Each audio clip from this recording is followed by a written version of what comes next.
Let's be honest, if you look at the three major social medias, Twitter's never been the best. Like, it's not even a competition. Twitter may have been one of the first social medias ever, but I don't think anybody has ever unironically said that Twitter is their favorite social media. Really? Twitter? The one with the bird on it? Good one. But ever since big boy Elon Musk bought 9.1% of Twitter back in April of 2022, it feels like the site has just devolved more and more into just this absolute folder of brain rot on the internet. In this video, I want to talk about all the negative things that I find in Twitter because it's fun to complain about stuff instead of shed light on positive stuff, which is actually my first problem.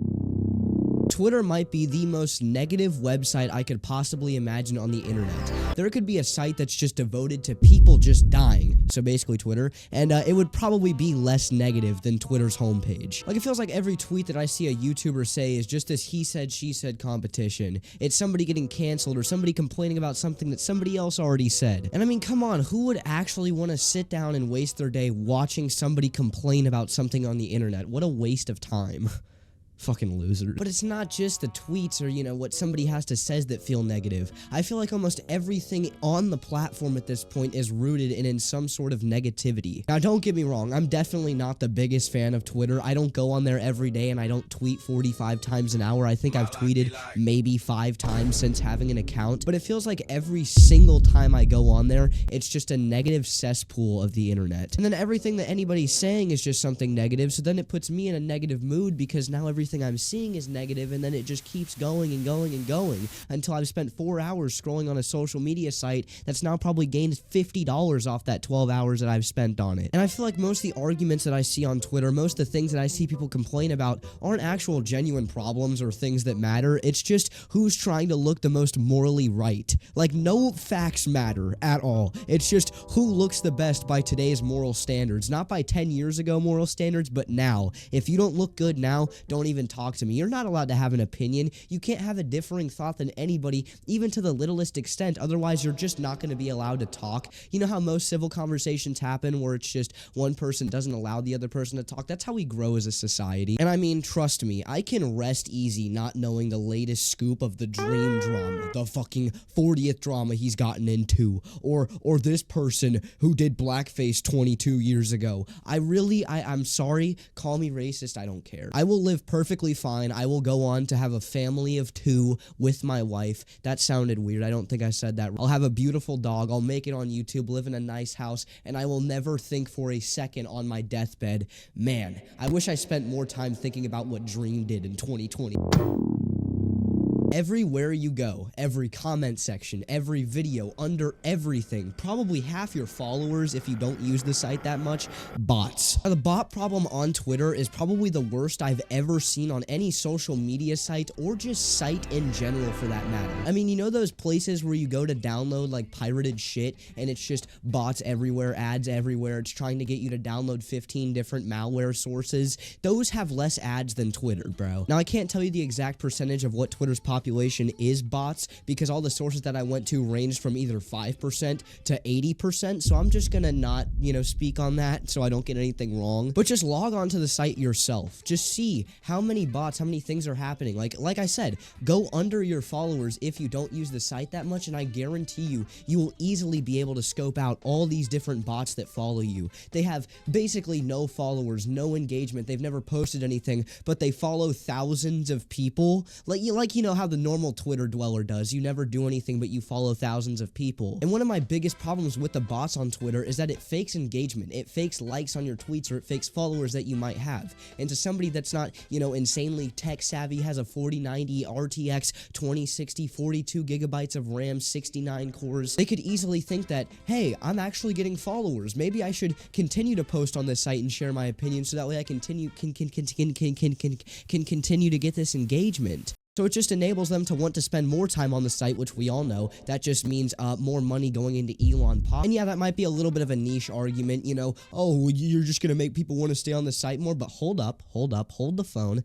I ain't joking, do it sound like I'm kidding. Another problem with the bots is that it can fake the look of the legitimacy the big words of a scammer on the site. That's right. All right, so I'm editing this video right now, and I just wanted to say that the whole thing about, you being able to buy the verification, the Twitter Blue or whatever, it's like $8 a month, that does the exact same thing. It makes, scammers look legitimate. I really pulled out my entire phone. So imagine there's this scammer, right? There's a fake Mr. Beast selling fake iPhones for free. But you look at his Twitter, and he's got the verification check, and he's got 100,000 followers, and to some little, 4-year-old on their iPad that's covered in Cheeto dust is gonna go, no, Mr. Beast, Mr. Beast, and then they enter in everything, every personal detail about themselves, like that one video of voiceover Pete in fucking Tilted Towers asking for the back of your credit card, and then boom, now they're signed up to 40 different sources of things that they didn't want to be signed up for, and now their parents are getting spam emails of all this shit, and now, let's go again to the other side of the timeline. Now there's these old people who are getting scammed out of thousands of dollars because they're falling for these people that look legitimate because they paid, like, isn't it 2 cents a follower? 2 cents? Are you serious, dude? I can piss on 2 cents, dude.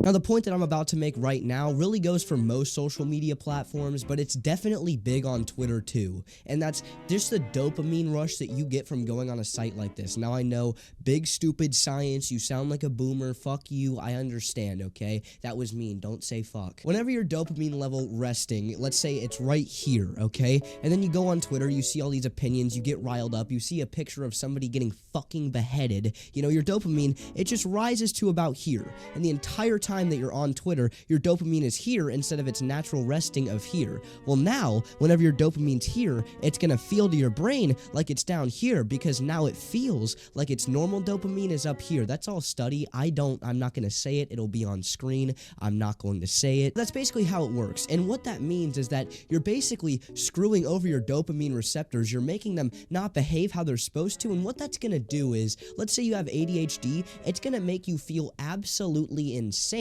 because you can't sit still. I know this sounds crazy and like I'm over dramatizing it. That's a word. I'm not. This has happened to me, but from the years and years that I spent scrolling on social media, it really heightens those problems. It makes you feel like you need to seek out some sort of dopamine, some sort of attention, which is very similar to how meth is. Now, hear me. Okay, all I'm gonna say is what a drug does is it increases your dopamine level to incredibly high strengths that are completely unnatural, and that's one of the main things that gets people addicted to them. Now, I'm not saying that Twitter does the same thing, but it does the same thing to a smaller scale, so it's kind of just as bad. Have you ever noticed the people that, can't wait 1 minute in between matches, of a video game, or they can't sit still, they always have to move around or something like that? That's, commonly caused by ADHD, but whenever you're constantly scrolling, you're seeing Gat, you're seeing the newest Kai Cenat, you're on Instagram Reels, you see somebody, getting mad on Twitter, your dopamine, it's doing the same thing. It's the same problem.